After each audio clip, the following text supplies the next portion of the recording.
To understand routing protocols, let's start with the basics. What is routing? In simple terms, routing is the process of directing data from one place to another across different networks. Just like how a GPS helps you find the best route to your destination. Routers find the best paths for data packets to travel across the internet or local networks. Routers use a routing table, which is essentially a map of all the paths data can take, to decide which direction to send data. Now, why does routing matter? Well, without routing, data wouldn't be able to move from one network to another efficiently. Think of the internet as a giant, complex web of interconnected networks. Routing ensures that data takes the best possible path to reach its final destination, whether that's across the street or across the globe. Good routing keeps networks running smoothly, reducing delays and ensuring that data gets to where it needs to be. Routing plays a vital role in keeping data transfers efficient and reliable. When data is transferred, we want it to reach its destination as quickly and reliably as possible. Good routing ensures that this happens by finding the most optimal route. If a direct route isn't available due to a failure, congestion, or maintenance, routers are smart enough to redirect the data through alternate paths. This ensures continuous communication even when there are issues in the network. Routing also supports scalability, which means as networks grow, routing protocols help manage the increased traffic without manual intervention. Imagine a small business expanding from one office to several locations across the country. Routing protocols will adapt to ensure all locations remain connected. On a larger scale, the same principles apply to the global internet, which routes data millions of times every second to keep websites, emails, and online services functioning. Without effective routing, the internet as we know it simply wouldn't exist. There are two main types of routing, static and dynamic. Static routing involves manually configuring paths in the routing table. This works well for smaller networks that don't change often, but it becomes cumbersome as networks grow. For example, in a small home or office network, static routes might be fine because there aren't many routers or changes happening frequently. But if the network expands or changes, each new route will have to be manually updated, which becomes time-consuming and prone to errors. Dynamic routing, on the other hand, allows routers to automatically discover and update routes as the network changes. Routers exchange information with each other to determine the best paths. And when there's a change, like a link going down or a new router being added, dynamic routing protocols automatically adjust the routes. This is crucial for large or evolving networks where manual updates would be impractical. In a way, dynamic routing is like having a GPS that reroutes you when there's traffic or road closures, ensuring you still reach your destination efficiently. Dynamic routing relies on protocols, sets of rules that routers use to communicate with each other and determine the best routes. There are several dynamic routing protocols, but today we'll focus on the three most common ones: RIP, OSPF, and BGP. RIP, or Routing Information Protocol, is one of the simplest dynamic routing protocols. It uses something called hop count to measure the distance between routers. While it's easy to set up, it has limitations, particularly in large networks. OSPF, or Open Shortest Path First, is more sophisticated. It uses a different approach called link state, where routers exchange information about the quality of the connections, not just the number of hops. This makes OSPF more efficient, especially in larger, more complex networks. Finally, BGP, or Border Gateway Protocol, is a specialized protocol used for routing data between large networks, known as autonomous systems, like those run by ISPs or global organizations. BGP is the protocol that makes the global internet function, as it routes data between different networks across the world. Let's start by diving deeper into RIP, the Routing Information Protocol. RIP is known as a distance vector protocol, meaning it measures the number of hops or routers that data passes through on its way to its destination. A hop is simply when data passes from one router to the next. RIP is simple to configure and understand, which is why it's often used in smaller networks. However, it has its limitations. One of the main constraints is that RIP uses a maximum hop count of 15. If data has to pass through more than 15 routers to reach its destination, RIP will consider the route unreachable. This makes RIP unsuitable for larger networks where data might have to pass through many routers. Despite these limitations, RIP's simplicity makes it an excellent choice for small office or home networks, where ease of setup and basic functionality are more important than scalability or efficiency. So, how does RIP work? Routers using RIP exchange information every 30 seconds, sharing their entire routing tables with their neighbors. Each router in the network only knows about the routes directly connected to it and receives updates from neighboring routers. These updates contain information on which routes are available and how many hops are needed to reach them. RIP's metric for choosing the best route is based solely on hop count. The fewer hops, the better the route, according to RIP. This works well in simple networks, but becomes a limitation in larger networks because RIP doesn't take into account the speed or quality of the links between routers. So, while RIP may select a route with fewer hops, that route might not be the most efficient in terms of speed or bandwidth. There are two primary versions of RIP: RIP version 1 and RIP version 2. RIP v1 is an older classical protocol, meaning it doesn't support subnetting. This limits its flexibility as it can't handle more complex network designs that require subnetting for efficient management. RIP v2, on the other hand, is classless, meaning it supports subnetting and allows for more granular control of how IP addresses are assigned and used. Additionally, RIP v2 includes support for authentication, which ensures that routing updates are secure and not tampered with. This makes RIP v2 a more flexible and secure choice for modern networks, even though it still retains the same basic limitations in terms of hop count and scalability. Let's consider a real-life example of RIP in action. Imagine a small business with a simple office network. They have a few computers, a printer, and a couple of routers. The network doesn't need to handle large amounts of data or complex routing tasks. In this scenario, RIP is a great solution. It's easy to configure and maintain, and the small size of the network means the hop count limit won't be an issue. However, if the business grows and adds more routers or branches out to other locations, they'll quickly run into RIP's limitations. The 15-hop limit might prevent some location from communicating efficiently, and RIP's simplicity could lead to inefficient routing, slowing down the network.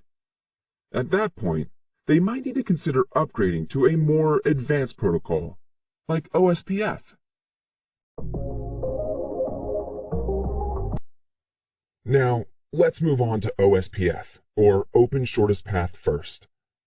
OSPF is a more advanced and scalable routing protocol designed for larger and more complex networks.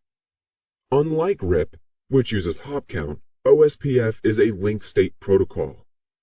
This means that OSPF routers don't just count hops. They also take into account the quality of the links between routers. For example, a link with higher bandwidth or lower latency will be preferred over one with slower speeds or more congestion. OSPF is also hierarchical, which allows it to scale efficiently across large networks. It divides the network into different areas, with one central backbone area known as Area 0, connecting all other areas together. This helps to reduce the amount of routing information that needs to be processed and keeps the network running smoothly, even as it grows. OSPF works by exchanging something called link state advertisements, or LSAs, between routers. These LSAs contain detailed information about the state of the links between routers, including things like bandwidth and delay. All routers within an OSPF area use these LSAs to build a complete map of the network. Once the map is built, OSPF uses an algorithm called Dijkstra's algorithm to calculate the shortest path for data to travel. But unlike RIP, OSPF's idea of the shortest path isn't just about hops. It also factors in link quality. This makes OSPF much more efficient in selecting the best route, especially in large networks where speed and reliability are important. One of OSPF's most powerful features is its ability to divide a large network into areas. At the center of every OSPF network is Area 0, also known as the backbone area. This area connects all other areas together and helps ensure efficient routing across the entire network. Each additional area in OSPF can contain its own routers and subnetworks, and routers at the border between areas, called Area Border Routers or ABRs, are responsible for connecting these different areas to the backbone. By dividing the network into areas, OSPF reduces the amount of information that each router needs to process, making the protocol more scalable and efficient for larger networks. Let's take a real-world example of OSPF. Imagine a large enterprise with multiple regional offices, each with its own local network. Each office can be set up as its own OSPF area, with all areas connected to a central backbone through area border routers. This keeps the routing information within each area manageable while still allowing the entire network to communicate efficiently. In a situation like this, OSPF's fast convergence is crucial. If one link goes down, OSPF quickly recalculates the best alternative path and reroutes the data, ensuring minimal downtime. This is why OSPF is often the protocol of choice for large organizations and ISPs that require reliable and scalable routing. Now, let's turn our attention to BGP, or Border Gateway Protocol. BGP is quite different from RIP and OSPF. While RIP and OSPF are used to route data within a single network, BGP is used to route data between different networks, what we call autonomous systems, or AS. Each AS is a large network, often run by an ISP or large organization, that operates under its own policies. BGP is responsible for making sure data can travel from one AS to another, allowing the Internet to function as a global network. This is why BGP is often called the protocol of the Internet. BGP can handle vast amounts of routing information and make complex decisions about how data should flow between autonomous systems based on policies set by the network administrators. So, how does BGP decide the best route for data? One key attribute that BGP uses is called the AS path. This attribute tracks the sequence of autonomous systems that a piece of data has passed through. When BGP routers are deciding which path to take, they typically prefer the route with the fewest ASs in the AS path. Another important attribute is the next hop, which tells the router the next destination for the data on its journey to the final destination. BGP also allows network administrators to set policies that control how traffic flows. For example, an ISP might choose to prioritize certain types of traffic or routes based on business agreements with other ISPs. BGP uses several other attributes in addition to AS path and next hop. One of these is the multi-exit discriminator, or MED, which helps routers choose between multiple exit points for an autonomous system. For example, if 2 exit points are available, MED can be used to influence which one is selected, based on factors like link speed or cost. These attributes give BGP a lot of flexibility in managing routing across the internet. By allowing network administrators to set policies and priorities, BGP ensures that data takes the most efficient and cost-effective route, while also preventing routing loops and ensuring that data doesn't get stuck going in circles between autonomous systems. BGP plays a crucial role in keeping the global internet running smoothly. ISPs, large enterprises, and even governments use BGP to manage how data flows between their networks and the rest of the world. For example, when you visit a website hosted in another country, your data might pass through several autonomous systems, each using BGP to decide the best path. A real-world example of BGP in action is the relationship between 2 large ISPs.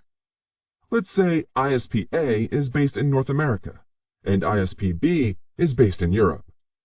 They use BGP to exchange routing information, ensuring that data traveling between their networks takes the best path. Without BGP, the global internet wouldn't be able to function effectively. Let's now compare the 3 protocols: RIP, OSPF, and BGP. RIP is simple and works well for small networks, but it's limited by its hop count and can't scale effectively. OSPF is more sophisticated, offering fast convergence and scalability for medium to large networks. It takes into account not just hops, but also the quality of the links between routers, making it much more efficient in larger environments. BGP, on the other hand, is designed for routing between large networks or autonomous systems. It offers extensive policy control, making it ideal for managing global traffic across the internet. Each protocol has its strengths and weaknesses, and the right one to use depends on the size, complexity, and needs of your network. To wrap things up, RIP, OSPF, and BGP are 3 routing protocols, each suited for different types of networks. RIP is simple and easy to configure, but works best in smaller networks due to its scalability limits. OSPF, on the other hand, is fast, scalable, and ideal for larger enterprises or ISPs that need high-performance routing. BGP is the internet's backbone, responsible for managing traffic between large autonomous systems with advanced control over global traffic flow. When selecting a routing protocol, it's crucial to match the protocol to your network's needs. Smaller, more static networks may find RIP sufficient, while larger dynamic networks will benefit more from OSPF or BGP. That's all from me today. If you found this video helpful, consider subscribing and drop a comment below with the tech concept